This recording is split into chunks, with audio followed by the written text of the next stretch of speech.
El maestro Moreno Pecero siempre utiliza una frase que, si nos permite, el día de hoy la aplicaremos al iniciar su sesión. Maestro, permítame comentarle que hoy nosotros aprenderemos de usted parte de sus conocimientos, aprovechando su plática sobre las experiencias geotécnicas en el lago de Texcoco. Con ustedes, el maestro Moreno Pecero, el doctor Moreno. Muy buenos días a todos y a cada uno de ustedes. Esta presentación se hace privilegiadamente por el que habla, gracias a la disposición de la directiva actual del Colegio de Ingenieros Civiles de México, también gracias a la disposición de las instituciones que han intervenido.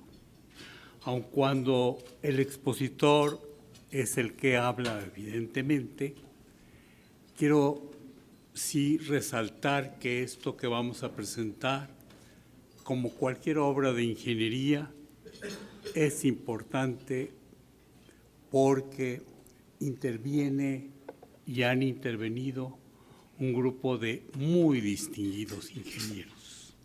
Muchos de ellos ya no están físicamente con nosotros, pero lo siguen estando con su ejemplo siempre valioso. El tema es algunas experiencias geotécnicas en el suelo del lago de Texcoco. Una pregunta que surgiría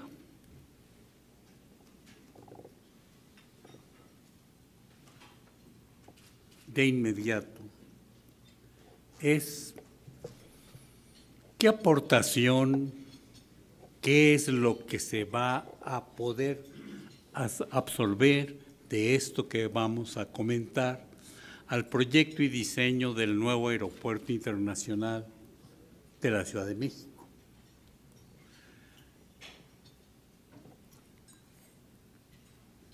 Se van a dar a conocer algunas de las obras que en el suelo del lago de Texcoco se realizaron en el pasado. No todas, sino quizá las siguientes: 2 terraplenes de prueba con motivo del estudio del paso por el lago de Texcoco del ferrocarril vía rápida al puerto de Acapulco, vía férrea del sur se llamaba, que tuvo la característica de pedir a la ingeniería que al atravesar el tramo del lago de Texcoco no tuviese problemas por los hundimientos. Por ser de vía rápida, los hundimientos deberían transcurrir durante la etapa de construcción de la obra y, consecuentemente, el grupo de ingenieros que se enfrentó a esta situación realizó un diseño y consecuentemente también con ello generó unos terraplenes de prueba que algo nos mostró, algo aprendimos en forma muy importante de ello. Otra de las obras que se realizaron en su estudio, para su diseño, fueron las pistas parcialmente compensadas, producto de la decisión de ese grupo de ingenieros y encabezados en este caso por don Luis Miguel Aguirre Menchaca, que ya no está con nosotros, que utilizando las ideas de don José Antonio Nieto, de don José Antonio Cuevas, empleadas en el edificio de la Lotería Nacional Antiguo, que ha mostrado hasta ahora un buen comportamiento, las adecuó para el caso de las pistas del aeropuerto. Una plataforma con pavimento de concreto hidráulico para el caso de un diseño del aeropuerto.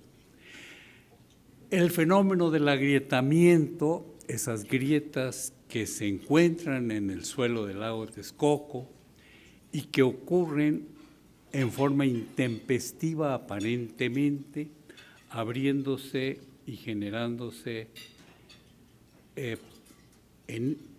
con una configuración irregular y con una abertura del orden de, cuando aparecen, del orden de unos 30, 40 centímetros, pero llegan a tener varios metros de abertura.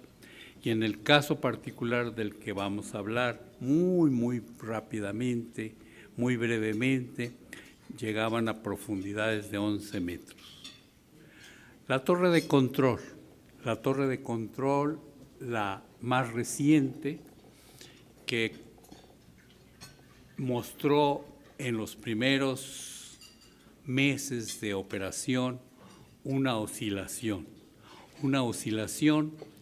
producto de la oscilación que el suelo del lago Texcoco experimentaba por la aparición de un avión de los más grandes en aquella época. Hoy ha llegado el avión A380 y afortunadamente, por las averiguaciones que hemos hecho, este fenómeno de oscilación ya no existe, ya no se ha presentado. Quiere decir que lo que recomendamos en aquella época y se hizo, dio resultado. 2 terraplenes de prueba con motivo del diseño y el proyecto y diseño de la carretera que llamamos Peñón-Texcoco, que se monitoreó durante 16 años, desde 1965 hasta 1981, y que por solo ese hecho constituye la investigación de mayor duración a nivel mundial en suelos relativamente deformables, poco resistentes, como es el caso del suelo del lago de Texcoco. Esta obra es donde vamos a fijar la atención, porque aprendimos extraordinarias cosas. Ahí está el caso de una falla inducida en un terraplén de prueba para determinar la capacidad de carga del suelo del lago de Texcoco. Y ahí hay una fotografía que muestra los 2 terraplenes estos que acabo de mencionar antes. Ustedes podrán observar que uno es bastante más ancho que el otro, le llamamos de sección pesada, y el de sección ligera es bastante más angosto. Sección pesada porque se construyó utilizando material con peso volumétrico de 1.8 toneladas sobre metro cúbico, y sección ligera porque se utilizó material con peso volumétrico de 1.1 toneladas sobre metro cúbico. En todas estas obras, evidentemente, está involucrado el suelo del lago de Texcoco. Está presente el suelo del lago de Texcoco. Ese suelo en algún momento se le ha calificado como crítico por ser de un comportamiento mecánico caracterizado por una gran deformación, es muy deformable y poco resistente. Podríamos decir, para poder ubicar, que contrastando este suelo con el suelo blando que aparece en el centro histórico, en ciertas zonas del lago de Texcoco, es bastante más blando, bastante más deformable que el del suelo del centro histórico. Poco resistente lo es. Pero es bueno saber y conocer de antemano que nos enfrentamos a este suelo, porque la decisión es, teniendo estas características relativamente en este momento difíciles, ¿seremos capaces los ingenieros mexicanos de transformar ese suelo en algo que sea fácil? Esa es una buena pregunta que es pertinente recapacitar sobre ella una vez que se termine la presentación. Desde un cierto punto de vista muy general, el comportamiento mecánico de un suelo fino, el suelo del lago de Texcoco es fino, es una arcilla en general, saturado depende de dos parámetros: la cantidad de agua, su contenido de agua, su humedad y su estructura. Es decir, en estructura es la forma en que las partículas sólidas de ese suelo están organizadas. Esos son los dos parámetros. He aquí un perfil longitudinal de una zona del lago Texcoco, donde se puede contemplar contenidos de agua de 300, 400%, y el hecho de que, aun cuando no se observa aquí, es que ese contenido de agua anda muy cerca, en algunos casos es un poco mayor, de lo que llamamos en mecánica de suelos límite líquido. Límite líquido nos determina la frontera hasta donde el suelo, sin estructura, se comporta plásticamente.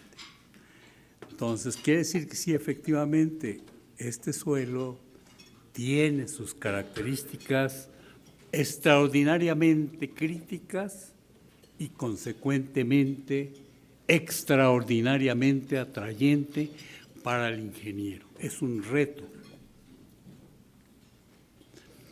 Se habla mucho ahora de la deformación. Se habla mucho ahora de la presencia en nuestro país de compañías ingenieriles no mexicanas.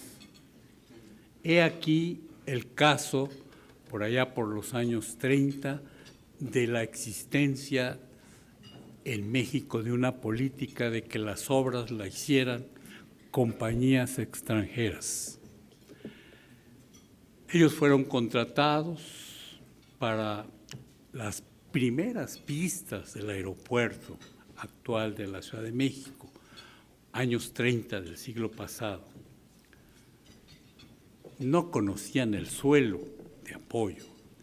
Consecuentemente, utilizaron los métodos que tradicionalmente empleaban en sus países y no se inquietaron por el suelo. Colocaron un conjunto de fragmentos de roca y encima un suelo, y consideraron que con eso iba a estar muy bien la operación de la pista. Años después, pasaron muchas cosas, pero años después hubo necesidad de colocar una tubería atravesando las pistas transversalmente. Y esta fotografía muestra eso. Se hizo una zanja y podrán ustedes observar ahí unas personas, que diré de unos 70 metros de altura en promedio, y ver la zona más cómo se hundió más al centro que en los extremos, pero el hundimiento alcanzó pues magnitudes del orden de los 450 metros de espesor. ¿Por qué? Porque con el método empleado por nuestros compañeros ingenieros no mexicanos, al generarse el hundimiento por el peso propio de la pista, se hundía más al centro, y para lograr que la pista estuviese otra vez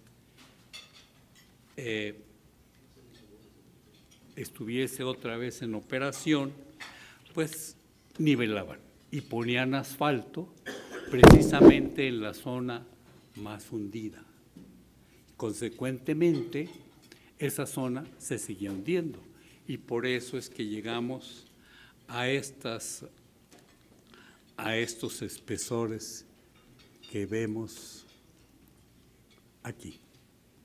Tenemos una pista con un récord mundial, la pista con una carpeta asfáltica la más de mayor magnitud en espesor a nivel mundial, pero producto de algo que es importante y que es importante recordarle a los jóvenes ingenieros que ahora se preparan para hacerlo. Cuando uno se enfrenta a una obra, hay que tener en cuenta los factores que influyen en esa obra, a todos, y estudiarlos, para después, con base en ese conocimiento, dar la mejor solución. Y no simplemente pensar que la tecnología que en sus países les ha funcionado va a dar buenos resultados en otras partes del mundo. Eso es obvio, sin embargo es muy importante reiterarlo a los jóvenes que en este momento se forman como estudiantes de ingeniería y que serán los próximos ingenieros de nuestro país. Esta gráfica de resistencia muestra 4 curvas, 4 gráficas, 4 dibujos, pero es interesante observar que la línea continua corresponde a la resistencia del suelo del lago Texcoco en forma inalterada, o sea, conservando su contenido de agua y su estructura. Y la línea que está a la izquierda es representativa de esa misma resistencia, pero una vez que se ha roto la estructura del suelo con el método de la veleta. Entonces, influye extraordinariamente en el comportamiento del suelo blando del lago Texcoco, su estructura, la forma en que están organizadas las partículas sólidas. Si no la cuidamos, si no generamos un procedimiento de construcción que cuide este detalle, nos metemos en problemas.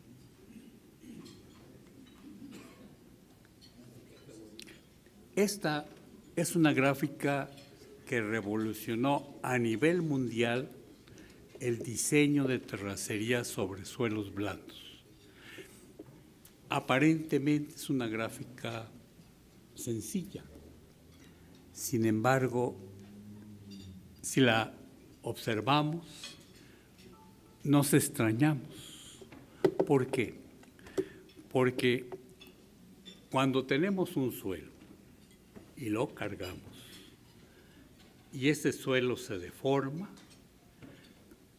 se consolida, decimos en mecánica de suelos, sus partículas sólidas se juntan más y consecuentemente la resistencia que ofrece el suelo se va incrementando con el tiempo. A medida que el suelo se consolida más, el suelo, por así decirlo, se endurece y resiste más. Eso es lo que nos dice el sentido común. Pero ¿qué nos dice la gráfica? Dice, no. Fíjense que en el caso del lago de Texcoco, el suelo, en cuanto a su resistencia, puede presentar disminución de la misma al transcurrir el tiempo. Exactamente lo contrario de lo que el sentido común indica. ¿Y a qué se debe ese hecho? La gráfica llega a mostrar los resultados hasta una profundidad de 15 metros. Y por alguna razón, al colocar los terraplenes, hasta 15 metros se enteró el suelo de la presencia de los terraplenes y se deformó. Pero se deformó en una parte, rompiendo la estructura del suelo. Y al romper la estructura del suelo, se abatió la resistencia. Es importante tomar en cuenta esto, y cuando se presentó en un foro a nivel mundial, causó polémica, causó discusión positiva y se concluyó que efectivamente en los suelos más críticos hay que cuidar intensamente la estructura. Es momento de recordar en este caso, al doctor Sevar. El doctor Sevar, que fue estricto en su ingeniería, tenía una característica. Cuando daba sus planos con su estudio correspondiente, detallaba todo. Hasta indicaba por dónde deberían caminar los compañeros peones que estaban haciendo una excavación para que al caminar no rompieran la estructura del suelo. Por esos detalles, el doctor Sevar fue criticado en su momento. Al paso del tiempo, tenemos que recordar que en una obra de ingeniería con un elemento crítico, como es el caso del suelo del lago de Texcoco, hay que tomar todas las precauciones dables, teniendo en cuenta que ellas son producto del conocimiento de esos factores de los que depende el comportamiento del suelo. Por eso esta gráfica ha ocurrido por todo el mundo y ha generado cambios en el diseño de las terracerías sobre suelos blandos.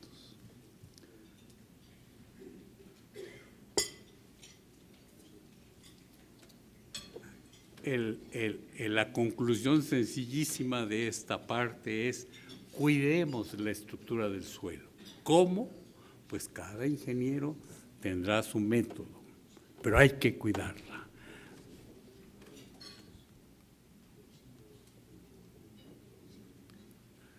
Una forma, evidentemente, que resume a todo es disminuir los esfuerzos transmitidos al suelo de apoyo, tanto normales como tangenciales, por la obra de ingeniería de que se trate, hacerlos que disminuyan en magnitud.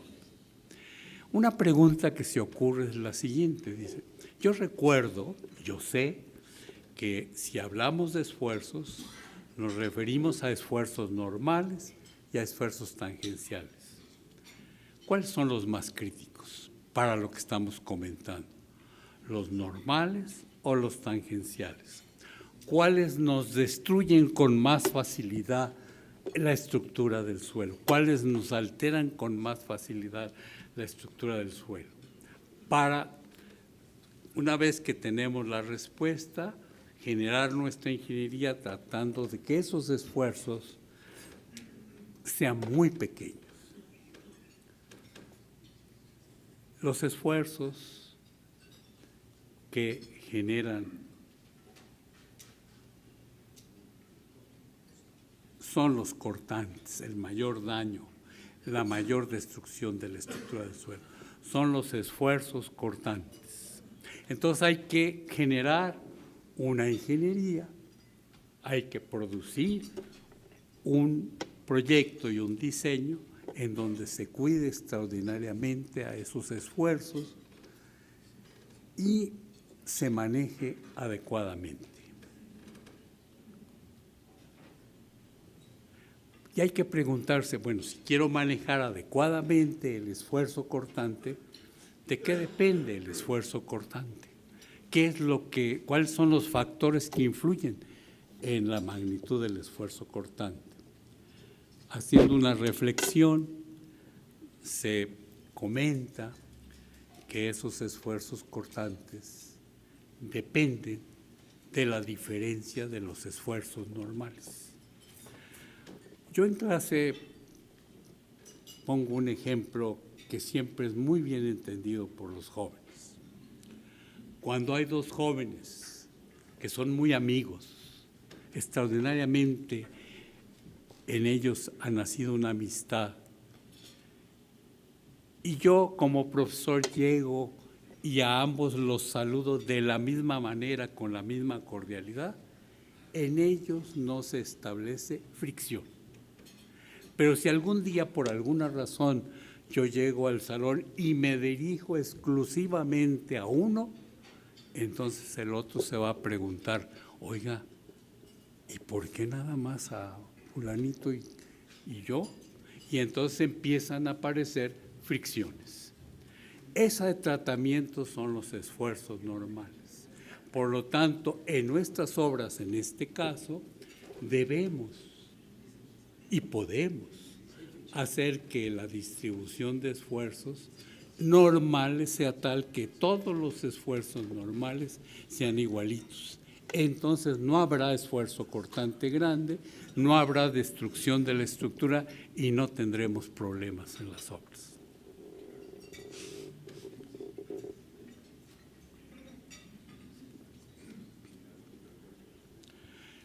¿Cómo?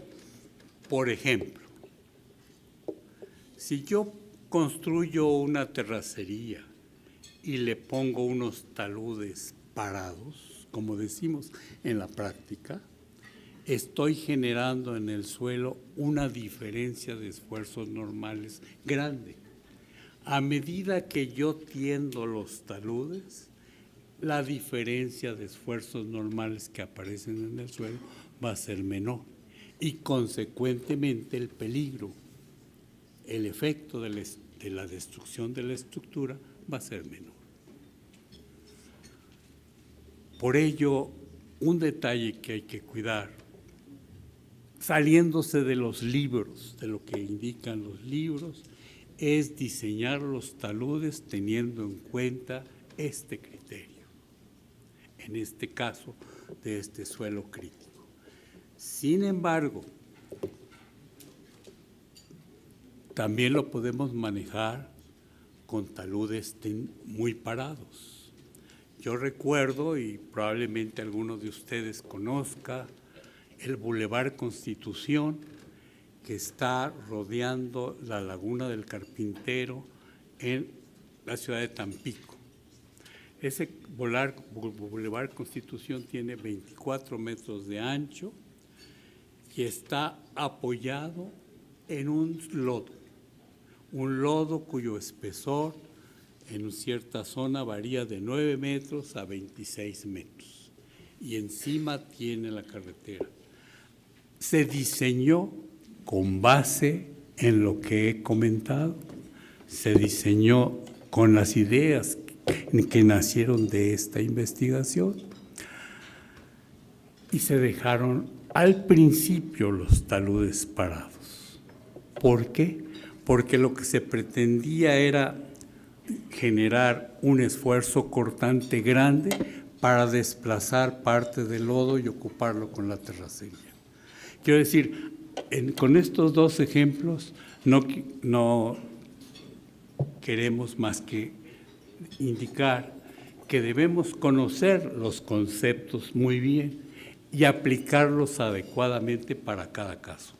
En el caso del lago de Texcoco, mucho cuidado con los taludes y tendámoslos. En el caso del Boulevard Constitución allá en Tampico, dejemos los taludes parados para que haya esfuerzo cortante y nos desplace el lodo. O sea, es cosa de manejar, saber manejar al suelo de apoyo.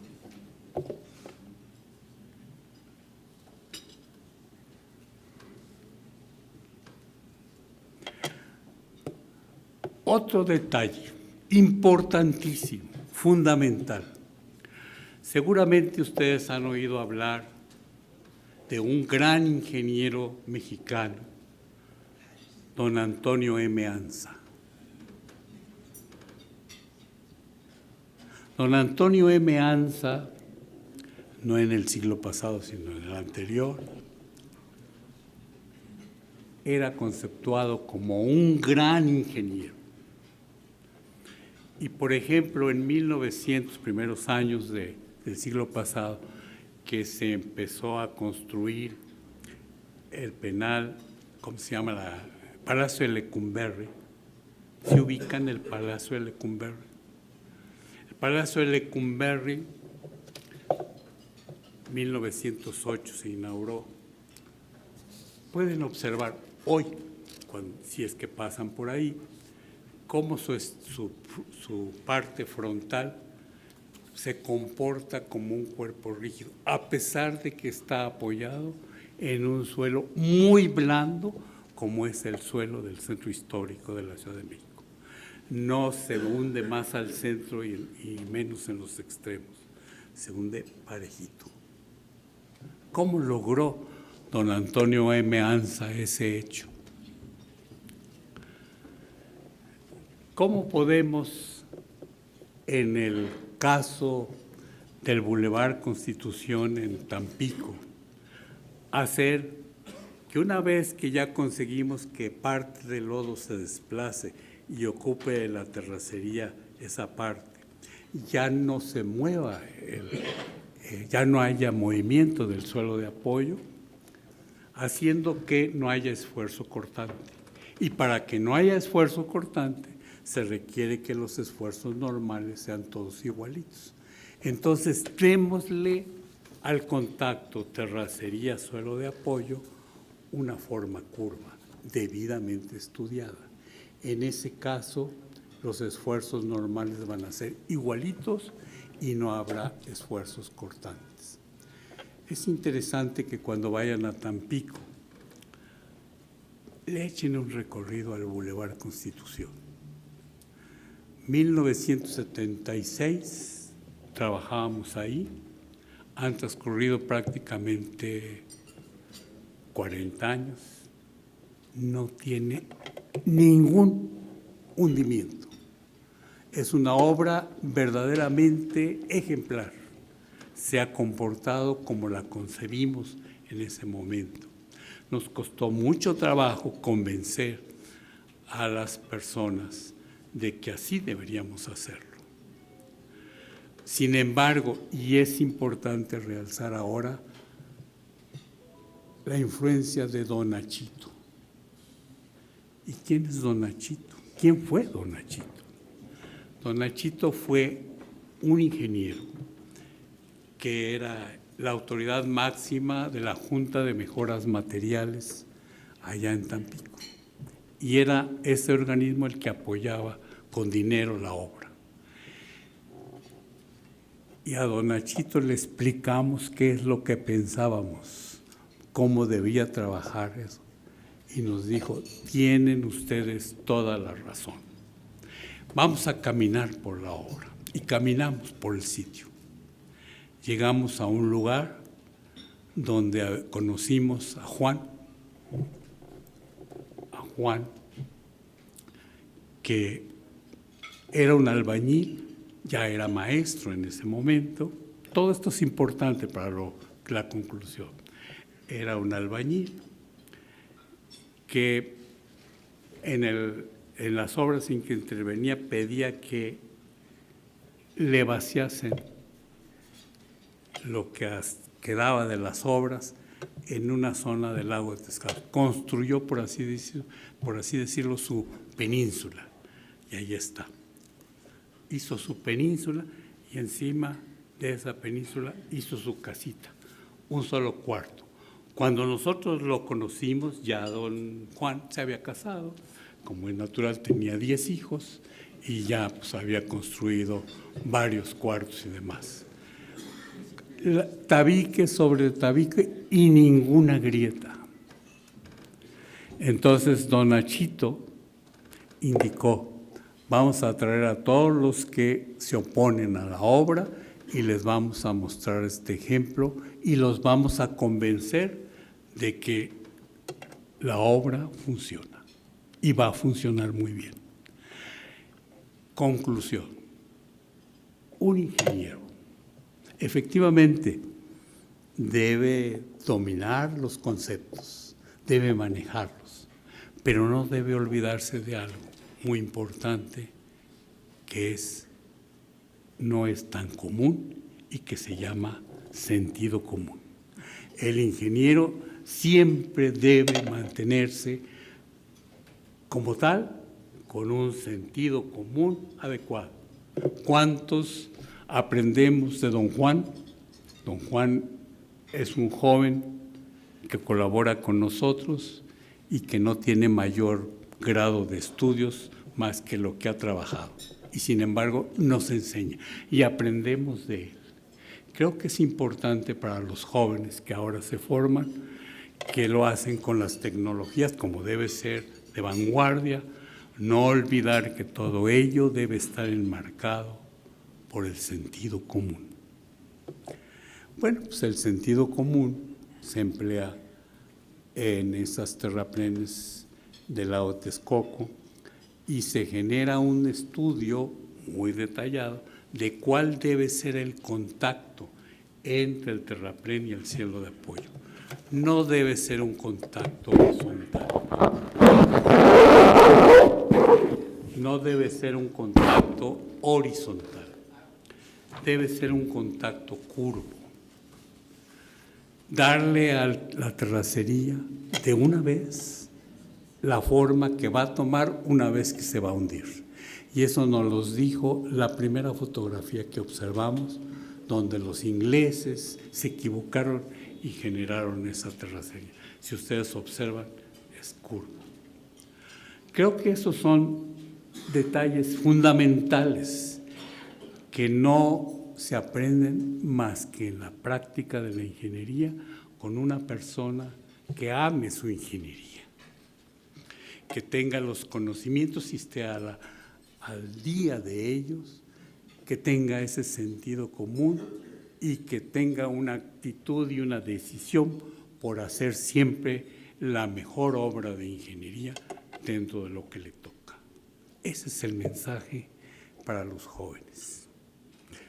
Pues me parece que en el caso del Aeropuerto Internacional de la Ciudad de México es importante recordar que hay que diseñarlo y construirlo considerando que ese contacto debe ser a través de una superficie curva.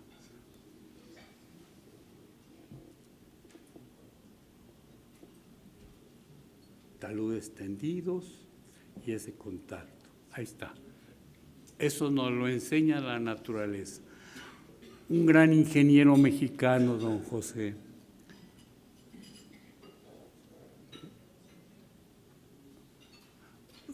Vicente Orozco, ya no está con nosotros. Recibió el Premio Nacional de Ingeniería, de esos que uno dice, a él sí le toca, a él sí se lo deben dar. La ceremonia se efectuó en el Palacio de Minería y don José Vicente Orozco, que había intervenido en multitud de obras de nuestro país, pues yo pensaba que iba a comentar en su mensaje de todas esas obras, todo lo que había vivido. No, llevó dos hojitas y lo tituló Mensaje al joven colega. Su legado al joven.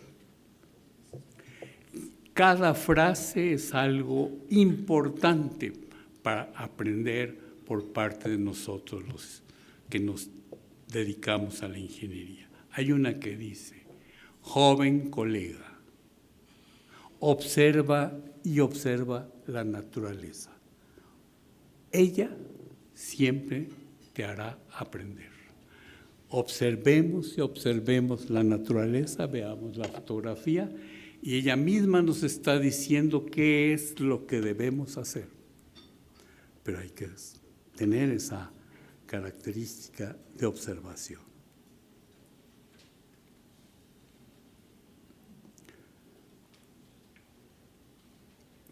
Estos terraplenes de los que estamos hablando se instrumentaron utilizando con estos aparatos que ven ustedes ahí y nos permitieron conocer tanto lo que sucedía en el terraplén propiamente dicho como en el terreno de apoyo.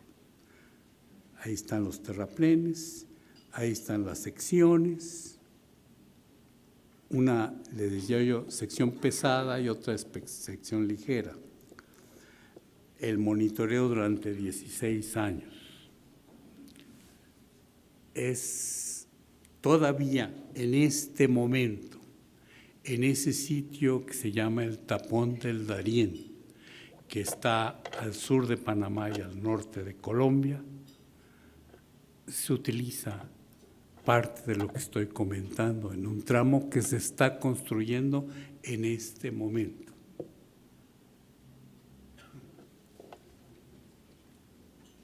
Ahí está lo que nos dicen los instrumentos, precisamente la curva que el terreno toma. Esas curvas azules originalmente eran horizontales y con el tiempo se fueron deformando en la forma que ahí lo indica.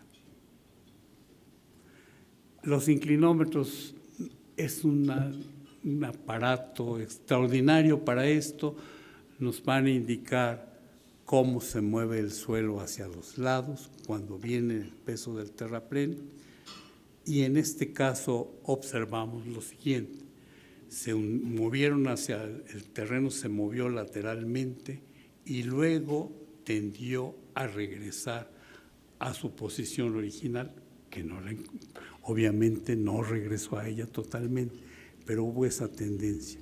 ¿Y qué importancia tiene eso? Pues el hecho de que el terreno se mueva lateralmente implica que se están generando esfuerzos cortantes y consecuentemente al generarse esfuerzos cortantes la estructura se nos está destruyendo y consecuentemente la resistencia del suelo se está disminuyendo. Fíjense ustedes en la gráfica, los movimientos horizontales prácticamente son importantes en los primeros 15 metros de profundidad.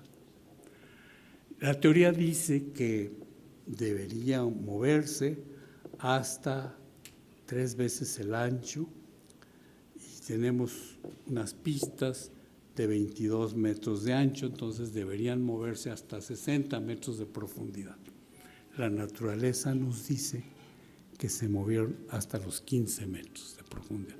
Hay una razón por la que, o sea, no se pretenda determinar la magnitud de los asentamientos que va a sufrir la terracería utilizando los métodos de cálculo que aparecen en los libros. Hay que emplear el sentido común. Cuando nosotros nos enfrentamos a esta situación, en esa ingeniería de privilegio que vivíamos, en donde nos sentábamos como lo hacen ustedes ahora alrededor de una mesa y discutíamos de buena fe y con mucha pasión y entusiasmo todos estos detalles, llegábamos a conclusiones. Esa es la ingeniería que conviene que hagamos regresar a nuestros jóvenes. En este caso, los jóvenes aceptaban, y aceptamos todos, que la energía no se pierde, sino simplemente se transforma. Y al poner el terraplén, estamos dando al suelo una cierta energía. Esa energía, en este caso, se utiliza para desplazar lateralmente el suelo y para mover verticalmente el suelo. Por lo tanto, si nosotros calculamos hundimientos o sea, movimientos verticales con las teorías tradicionales, nos van a resultar hundimientos bastante mayores que los que la naturaleza nos indica. Por eso es importante hacer nacer nuevas formas de diseño de las terracerías.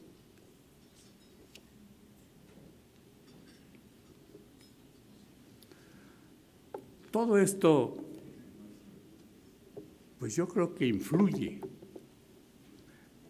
aporta extraordinariamente a lo que ahora nos ocupa, que es el nuevo aeropuerto de la Ciudad de México. Porque estamos, en el caso de los suelos, aplicando la mecánica de suelos. Pero hay que recordar qué es mecánica de suelos. En la definición de mecánica de suelos es el estudio, el conocimiento del comportamiento mecánico del suelo por la generación de esfuerzos en él y las consecuentes deformaciones, por la relación que existe entre el esfuerzo y la deformación. Y lo que sigue es lo más importante. Y todo esto, en el caso del suelo, cambia con el tiempo.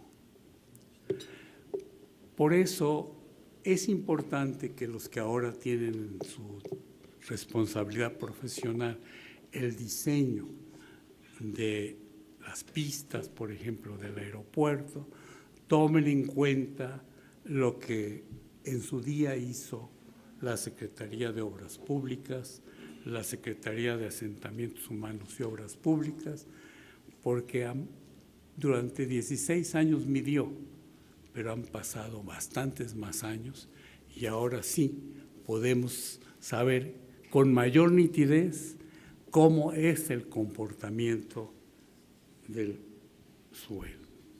Vamos a tener que acelerar un poquito porque ya nos quedan como 5 minutos, ¿verdad? 4.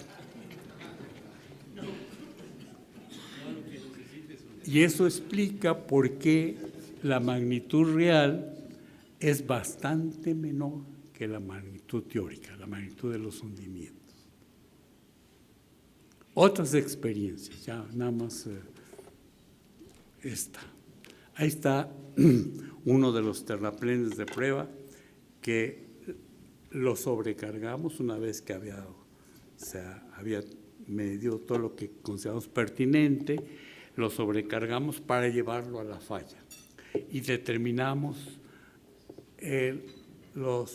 la capacidad de carga del suelo para este caso.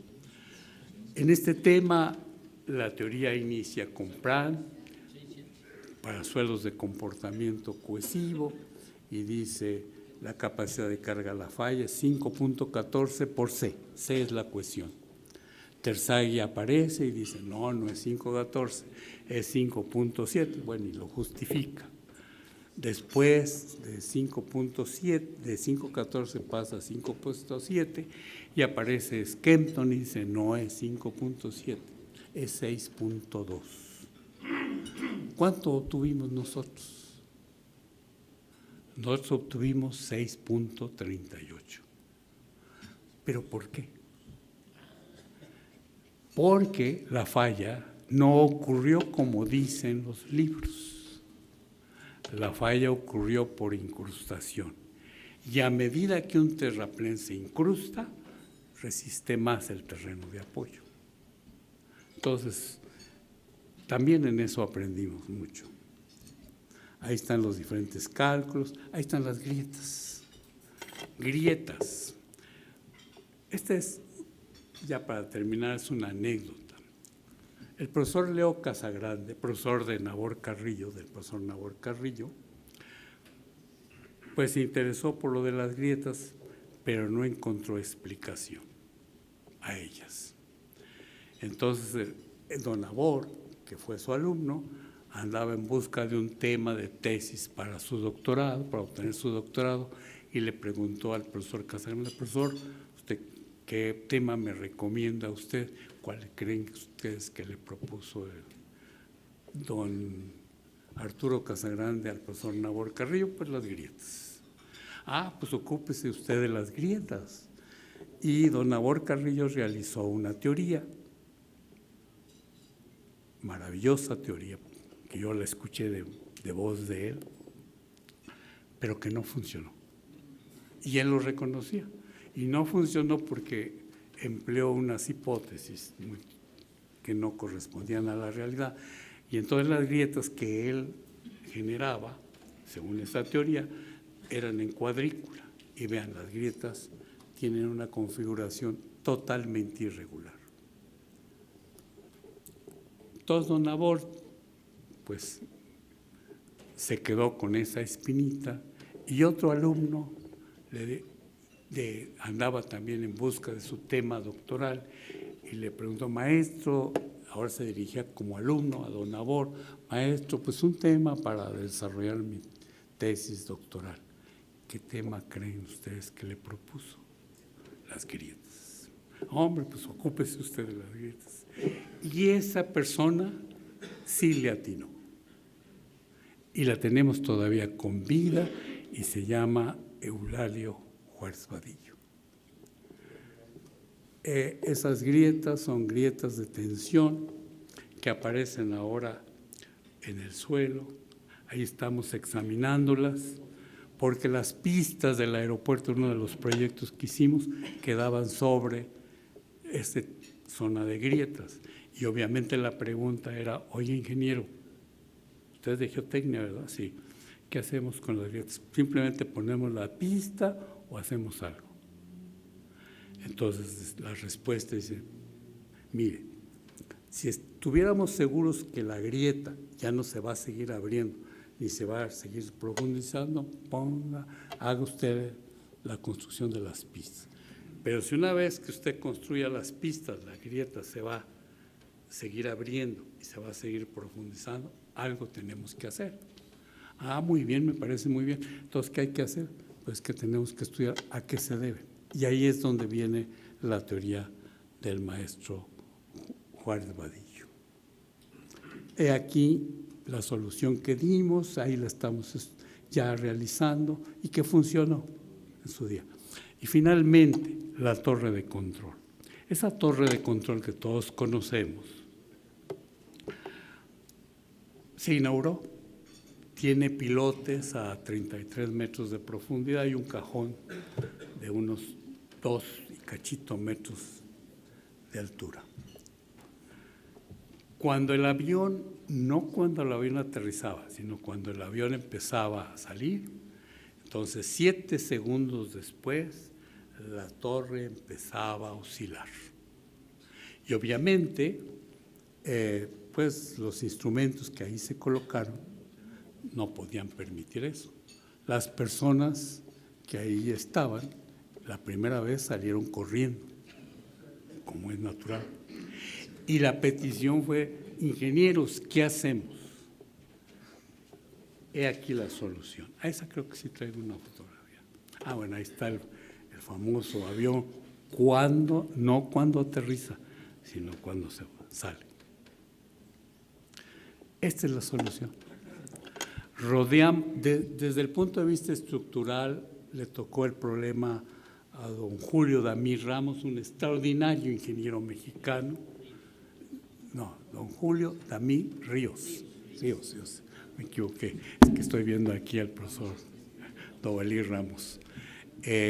Don Julio Damí Ríos, que lo que hizo fue a la torre ponerle un cinturón para cambiar el periodo de oscilación de la torre y hacerlo muy diferente al periodo de oscilación del terreno.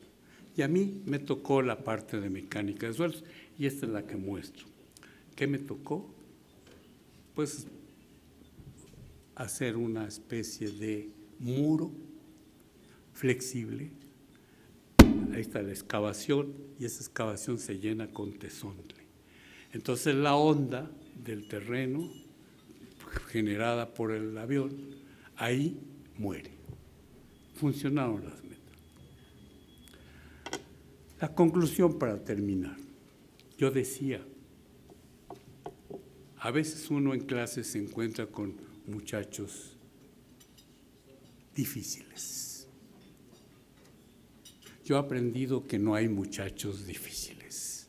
Lo que hay es falta de interés de nosotros, los profesores, en adentrarnos en el conocimiento del comportamiento del joven, platicar con él, y encauzarlo según nuestro punto de vista, convencidamente sobre ciertos hechos. Y entonces el joven se comporta muy bien. Así es el suelo del lago Texcoco.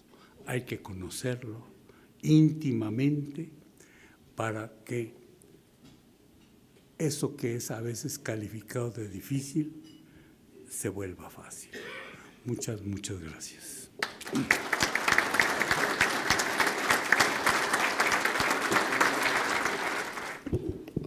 Maestro, yo quisiera hacer una consideración de todo lo que usted ha dicho en la parte práctica y quiero aprovechar aquí la presencia de don Jacobo Schmitter, gran mecánico de suelos y fue el que me enseñó todo lo que hicimos en el aeropuerto durante 15 años.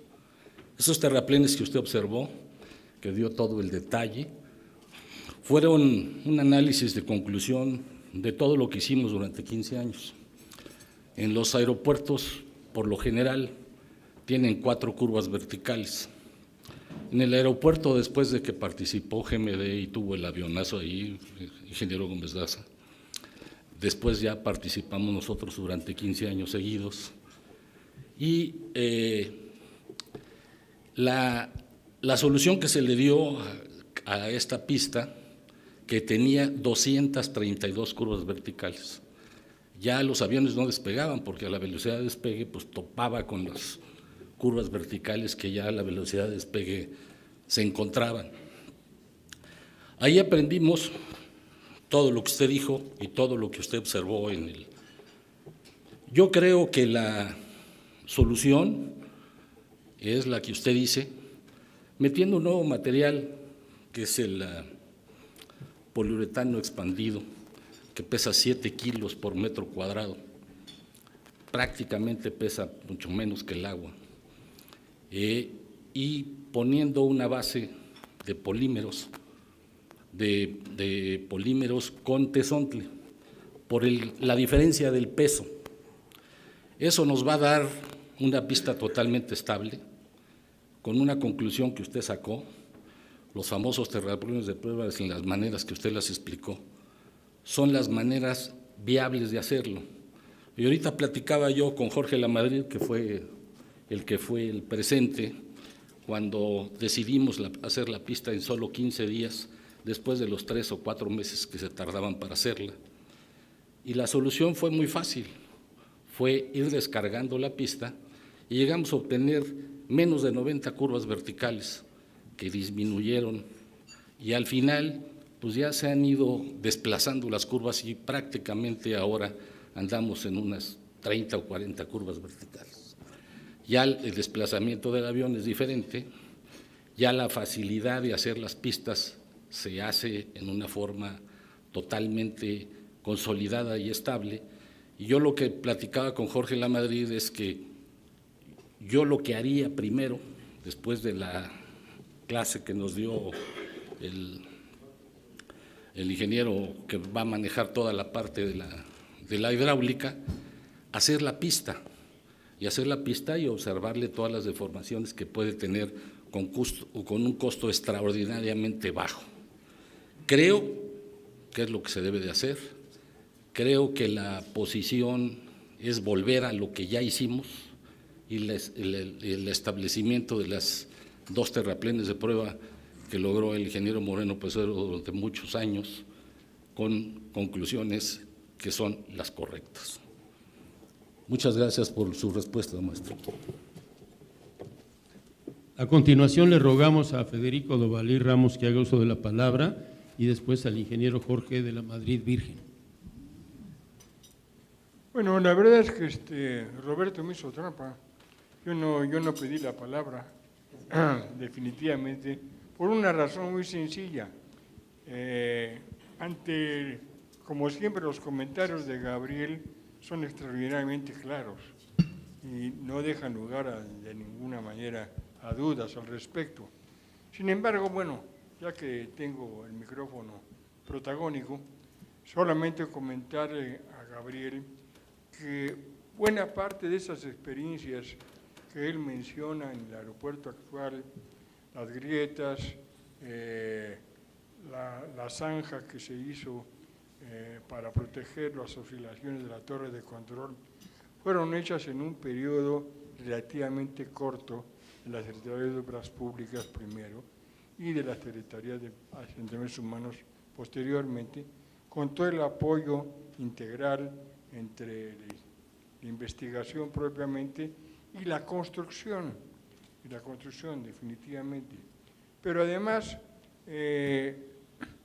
hubo otro problema que todavía no se ha podido resolver, independientemente de la propaganda de Hugumaro.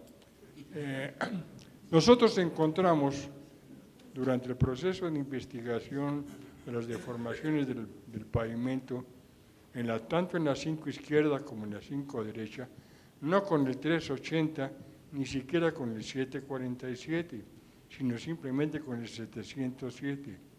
Encontramos con visibilidad normal que el tren doble tándem oscilaba verticalmente en el proceso de despegue cerca de la velocidad de despegue. Esto lo comentamos, tuvimos la oportunidad de comentarlo con la Universidad de California, con el profesor Robert Horanger, y Robert Horanger se extrañó porque no habían encontrado ese fenómeno en Estados Unidos, y en cambio sí lo encontraron en México. De ahí surgió que se empezaron a hacer estudios más cuidadosos de perfilografía y de rugosidad, estudios que a la fecha se siguen realizando y que además han permitido generar especificaciones de acabado de los pavimentos, tanto en pavimentos flexibles como en pavimentos rígidos.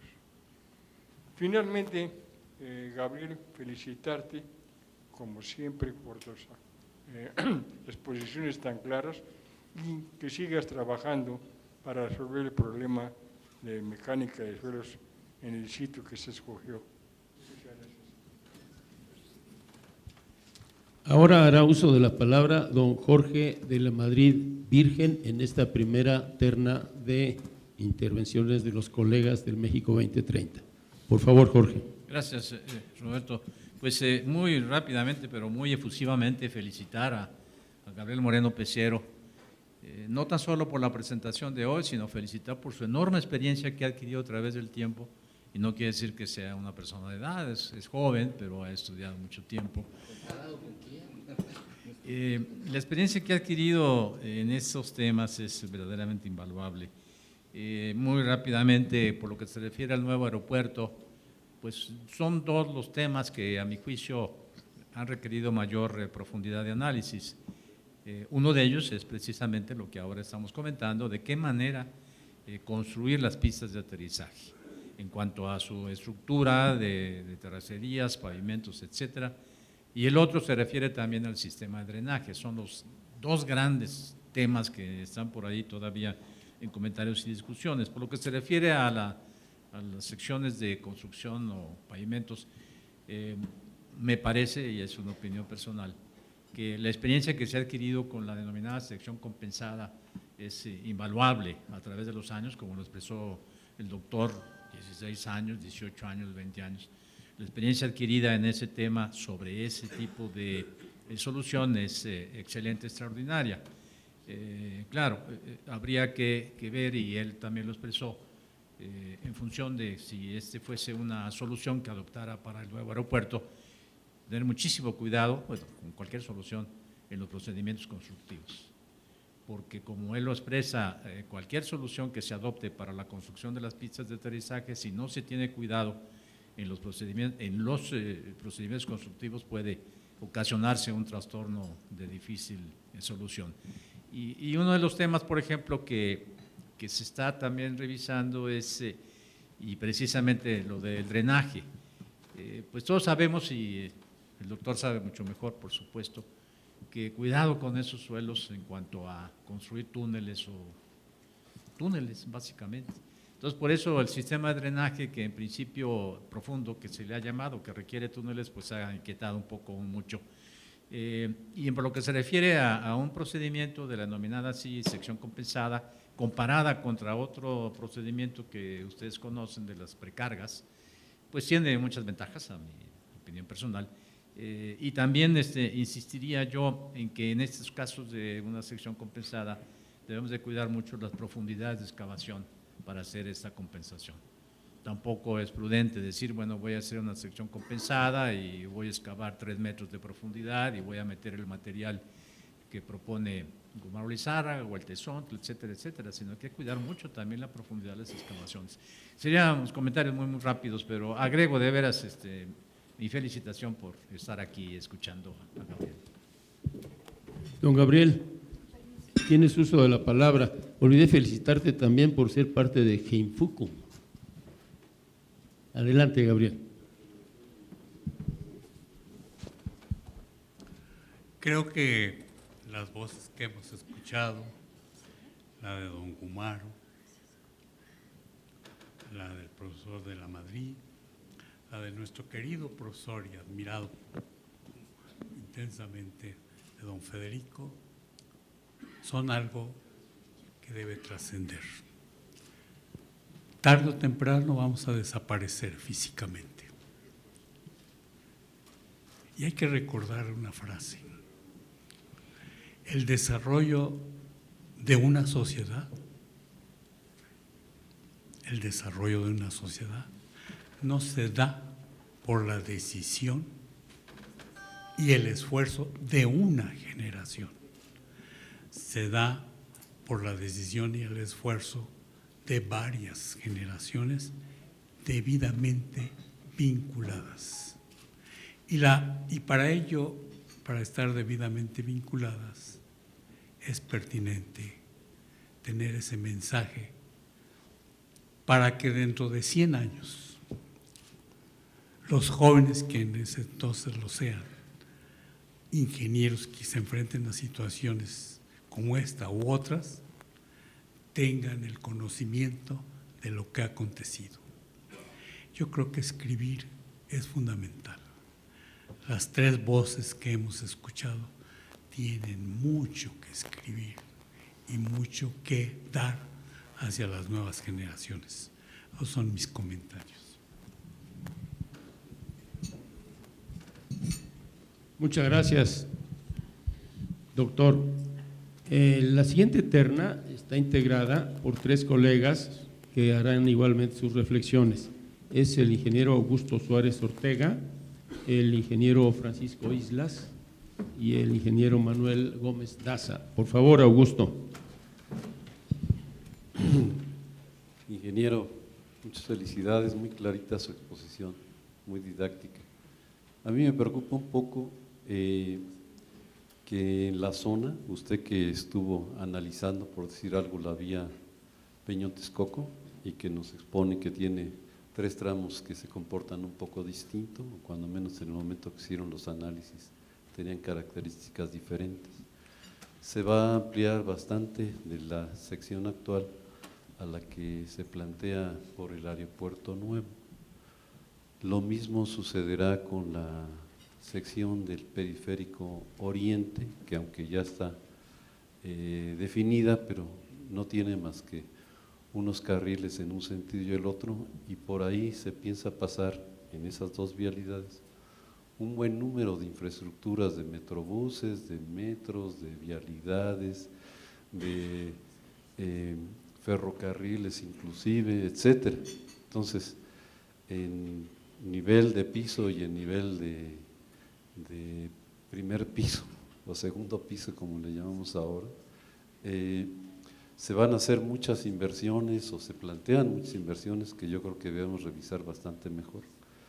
Con lo que escuché de usted, del maestro Sebar, de cómo cuidar la estructura y cómo cuidar el terreno y cómo cuidar todo lo que hay que hacer para que eso no se rompa y se permita tener mejor diseño y mejor comportamiento en el tiempo, ¿qué nos recomendaría usted tratando de ver cómo se debería de participar en ese tipo de infraestructuras que ya vienen y que creo que deberíamos de pensar bastante mejor cuáles son las que deberíamos de hacer y cómo hacerlas en lo personal. Gracias.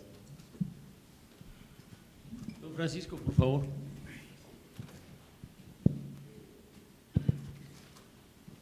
Primero que nada, maestro, muchas gracias por esta presentación que nos da un panorama a los que no conocemos bien sobre esto, un panorama muy amplio. Pero tendría dos preguntas o dos inquietudes. La primera, toda la historia de esto es en obras o proyectos o pruebas que se hicieron en México. A lo mejor algunas en otros lados y la mayoría en la zona del lago de Texcoco. La carretera Peñón-Texcoco probablemente tenga muchos estudios, pero desde mi punto de vista puede tener muchos estudios, pero creo que el comportamiento no ha sido bueno porque hay unas curvas verticales indeseables. Pero el otro aspecto que me preocupa mucho es esto que se presentó, que se ha hecho en México. Ya lo conocen los que al final de cuentas van a decidir, que son los holandeses, que hasta donde yo sé no tienen experiencia en este tipo de suelos. Yo sé que han hecho algo, y ni siquiera en Holanda, creo que en Oriente hicieron algo los holandeses con unos suelos parecidos. Pero entonces me interesa saber si esto ya lo conocen los holandeses, porque se hablaba de la precarga, que desde mi punto de vista es algo que no sería recomendable y creo que ahí se está inclinando la decisión. Me inclinaría más por lo que se propuso aquí, pero ¿qué hay de esto? ¿Ya lo conocen para que ellos por lo menos puedan decir, lo conocemos y estamos de acuerdo por esto? O que digan, pues no lo conocemos y tomamos la decisión de lo que hicimos en no sé dónde. Entonces, eso es lo que me gustaría saber. Gracias.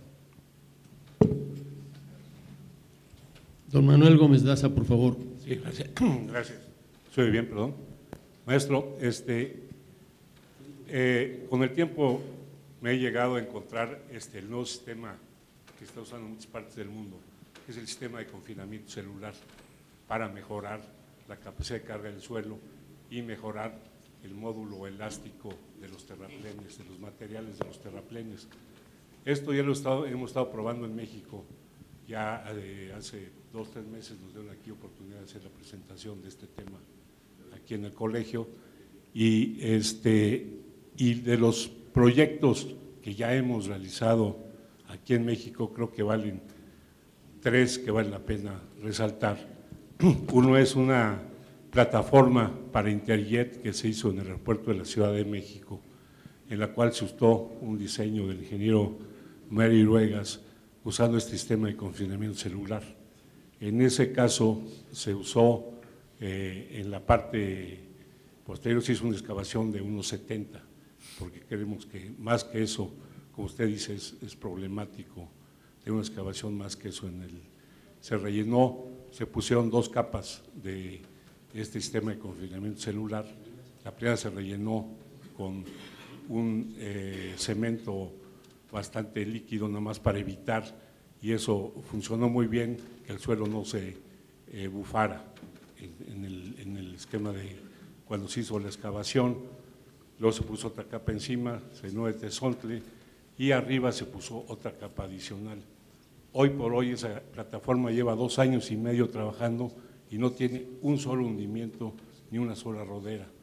Eso nos da una idea de que estas teorías que se han estado realizando desde el año 2000 o un poco antes, ya con ingenierías muy desarrolladas en 400 universidades de todo el mundo, ha dado muy buenos resultados.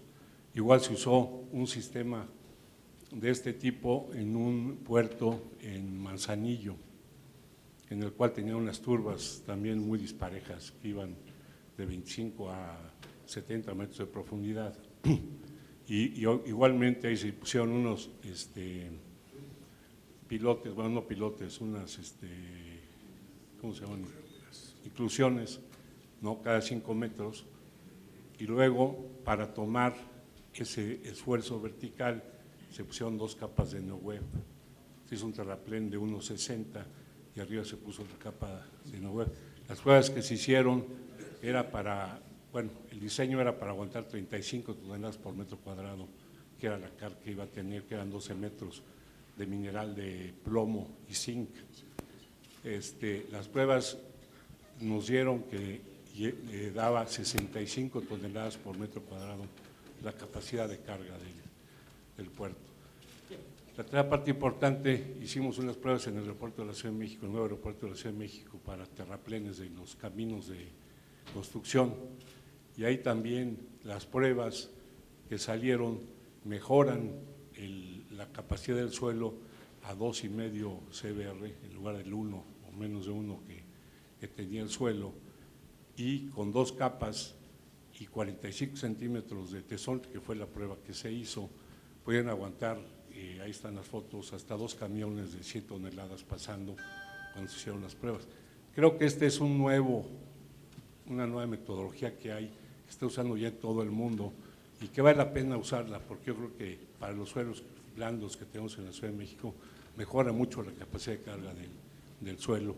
Es la experiencia que hemos tenido hasta ahora y que ha realmente funcionado muy bien. Nada más quería comentarle esto. Maestro y doctor Moreno Pecero, adelante, por favor. Si me permiten, voy a empezar por tratar de contestar los comentarios que ha hecho el profesor Islas. Él indicó, lo cual es totalmente cierto, que hay una autopista que une la Ciudad de México con la ciudad de Texcoco, o la población de Texcoco, que tiene serios problemas de hundimientos diferenciales, que abaten evidentemente la velocidad de operación de los vehículos y consecuentemente es una obra que tiene una falla. La pregunta formulada fue en el sentido de, ¿cómo es posible, después de hacer 16 años de investigación, que se tenga esa obra con esas características? Voy a añadir otra. Allá en Tampico está el Boulevard Constitución sin ningún hundimiento, 40 años después. Pero posteriormente se diseñó y construyó el libramiento por la entrada a Tampico, viniendo de San Luis Potosí, y que va a dar hacia el aeropuerto, con los mismos comportamientos del suelo y de las terracerías y del pavimento que la Peñón Texcoco, hundimientos diferenciales. Atraviesa la laguna del Chairé, una zona crítica de apoyo, y entonces la pregunta es, ¿por qué sucede eso? La respuesta desde mi punto de vista es la siguiente: por la falta de comunicación que hay entre lo que hemos hecho, las fallas que hemos tenido, porque hemos tenido fallas y de las que aprendemos, y los éxitos obtenidos. Lo que el profesor, el ingeniero Gómez Daza ha indicado es un éxito. Es un éxito que convendría estudiar con mayor detalle para aprender. Pero el Peñón Texcoco, la autopista Peñón Texcoco actual, es una falla y convendría estudiarlo con mayor énfasis para aprender. Pero ambas se deben apoyar en todos estos estudios anteriores que algo nos enseñan, que es precisamente el comportamiento del suelo. Entonces yo insisto que falta comunicación, falta que escribamos mucho, como podamos, pero escribamos nuestras experiencias y las transmitimos de esa manera a las nuevas generaciones. Hay una razón de los hundimientos en ambos casos, pero bueno. El profesor Suárez, que siempre nos deslumbra con sus intervenciones acertadas. Creo, profesor, sinceramente, que en el caso de lo que usted comenta, es muy importante que usted dé a conocer lo que ha hecho. Y yo sé, porque yo estoy consciente de ello, que hay cosas extraordinarias que a lo mejor a usted le parecen muy sencillas, pero que al joven dentro de 100 años le iluminará extraordinariamente saberlo. Me parece que nuevamente la comunicación es algo que tenemos que impulsar intensamente.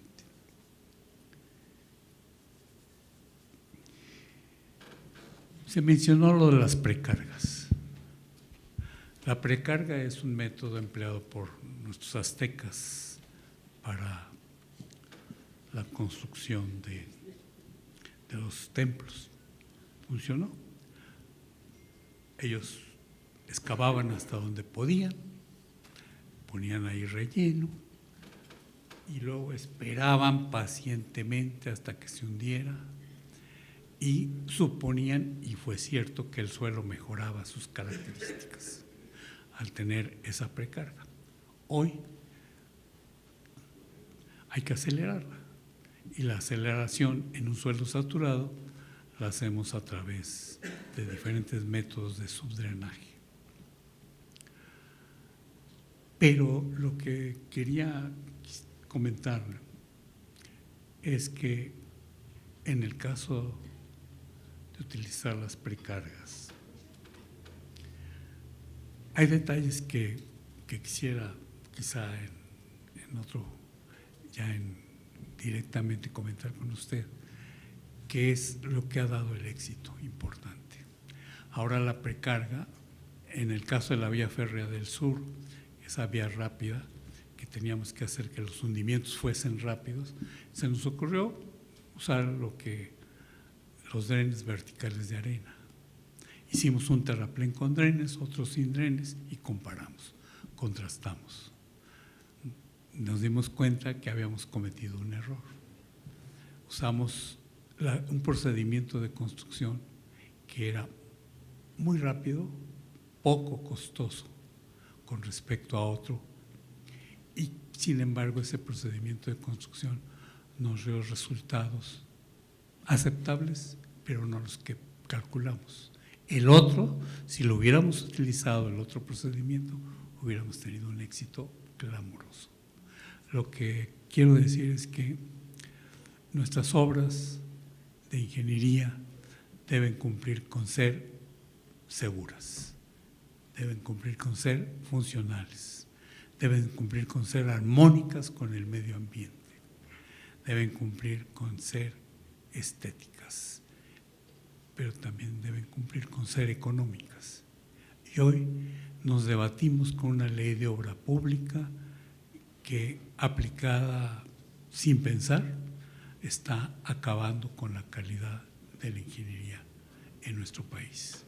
Es importante, me parece, que organismos como este y otros sumen esfuerzos para cambiar rápidamente esa ley de obra pública, utilizando no el costo, sino la palabra economía. Muchas gracias, maestro, muy amable. Tenemos una última intervención del señor ingeniero Eugenio Laris Alanís y posteriormente el ingeniero Gumaro Lizárraga también hará uso de la palabra para cerrar la sesión, el representante de nuestro presidente, que es el ingeniero Jorge Serra. Gracias. También me sumo a las felicitaciones hacia el maestro Gabriel Moreno Pecero. Como siempre, se aprende, todos los jóvenes aprendemos de todo lo que nos presenta aquí. Muchas gracias, Gabriel. Sus enseñanzas, que sí, siempre aprendemos mucho. Una cosa que dijo y que me considero importante para la parte del diseño, para este tipo de suelo que tenemos en la Ciudad de México, que es todo el lago de Texcoco, todos los lagos que existían en este valle, que el diseño en mecánica de suelos en este tipo de suelos no es nada más calcularlos para una operación y ya.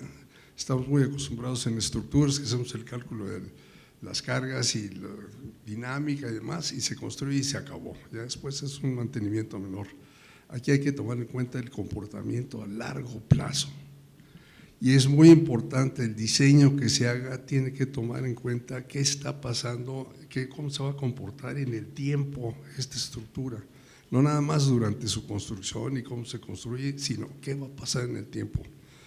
Y desafortunadamente nos encontramos aquí con otro elemento que influye mucho en todo lo que tiene que ver con mecánica de suelos, la presencia del agua. Es fundamental el agua, el comportamiento del suelo con relación al agua. Hace poco oímos de que se estaba desmoronando un talud en una entrada de un túnel aquí en Santa Fe y decimos, pues, ¿qué pasó con la mecánica de suelos? Y luego allí el efecto, como nos explicó muy bien Enrique Santoyo la vez pasada, fue el agua que entró en el suelo y que cambió las características del comportamiento, se desestabilizó un suelo que por sí solo seco se debería comportar muy bien.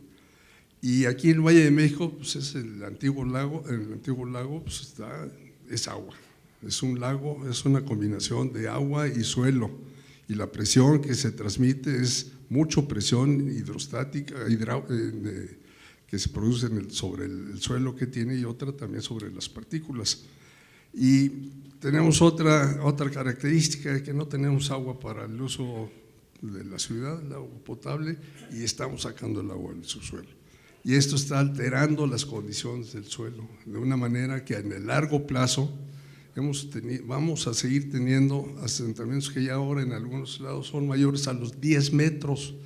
Parece pensar que estamos construyendo una ciudad que se ha hundido 10 metros y nos estamos hundiendo con ella. Y todo lo importante que tiene el diseño es qué va a pasar a futuro. Pues el futuro es mientras sigamos sacándole agua y que no se ve una solución inmediata en el corto plazo, vamos a seguir sacándole agua, se va a seguir hundiendo. Se va a seguir hundiendo, se está hundiendo el actual aeropuerto y el nuevo aeropuerto se va a sumir. Y pues el suelo no tiene palabra de honor y se comporta de distinta manera y se comporta con asentamientos diferentes. Y hay zonas donde se producen las grietas, como ya se mencionó, que se van a comportar diferentes y hay que tomarlas en cuenta. Y todo eso influye en el diseño que tenga que elegirse, cómo se va a comportar en el futuro y cómo se puede corregir eso. Y bueno, ya la experiencia del aeropuerto actual nos está marcando, no hay nada que hacer más que tiene que construirse algo que pueda repararse por los asentamientos diferenciales que se tienen. Y es una acción que es costosa en el aeropuerto actual y que va a ser costosa para el nuevo aeropuerto. Va a tener que seguirse nivelando cada 2 años por lo menos para corregir los asentamientos diferenciales que se producen sobre el suelo. Entonces la solución tiene que tener esa característica de poder corregirlo. Desafortunadamente, para una solución estructurada como sea una de las alternativas que han venido haciendo, no hay una respuesta cómo corregir, y con un suelo, con un pavimento, con asfalto, sí se ha visto la forma de cómo se puede corregir. Y en el diseño la sección tendrá que ser también aquella que modifique lo menos posible la diferencial, las curvas que se producen en los asentamientos, los enseñaba Gabriel. La zona compensada, que es una idea de ingenieros mexicanos, hace que el hundimiento sea más uniforme, no se forma horizontalmente. Un terraplén normal, si se construye sobre este tipo de suelo, por los asentamientos que son mayores en el centro que en las orillas, se forma horizontalmente, y el aeropuerto tiene que mantener una pendiente necesariamente uniforme a lo largo de toda su vida, y una no diferencia mayor al 1% a lo largo de la pista también, porque si no los aviones al aterrizar pues tendrían un efecto terrible, ¿no? No puede haber discontinuidades, hay normas específicas para eso. Entonces son factores que están influyendo. Ahora, ¿quién está haciendo el diseño? Bueno, en el inicio, con la participación del Instituto de Ingeniería, se hicieron 9 tipos diferentes de construcción de la pista. Una de ellas, aprovechando la experiencia mexicana ya del aeropuerto actual, y otras ya con algunas otras experiencias como la de la precarga, y otras estructuradas, otras con inclusiones, otras con una serie de pilotos, otras con todas las alternativas que se consideran convenientes. Y se han venido observando ya casi durante 2 años, y de esas se está haciendo la mejor solución. Para hacer el diseño, el grupo del aeropuerto decidió hacer una licitación internacional, pero estableció como requisito que tenía que estar asociado con una ingeniería mexicana, y dentro de los que participaron pues fueron los holandeses, como ya se dijo, asociados con una empresa mexicana que es SAGMAG, que ha hecho muchos trabajos, pero sin experiencia en el diseño de pistas. Pocas empresas hay mexicanas que tengan experiencia en pistas. Sin embargo, desde que vinieron los holandeses, como se dijo, bueno, pues tienen experiencia en otro tipo de suelos, pero no en los suelos de las características tan especiales que tiene el Valle de México. Y entonces se establecieron convenios con el Instituto de Ingeniería y se hicieron una serie de pláticas ahora sí que para educar a los holandeses con relación a cómo se comporta el suelo. Se pudo transmitir mucha de la experiencia que se tiene hacia ellos. Y bueno, se está haciendo el diseño, todavía no se tiene la solución definitiva, cuál es la mejor solución, está en punto crítico, ahorita tiene que tomarse ya la decisión en poco tiempo.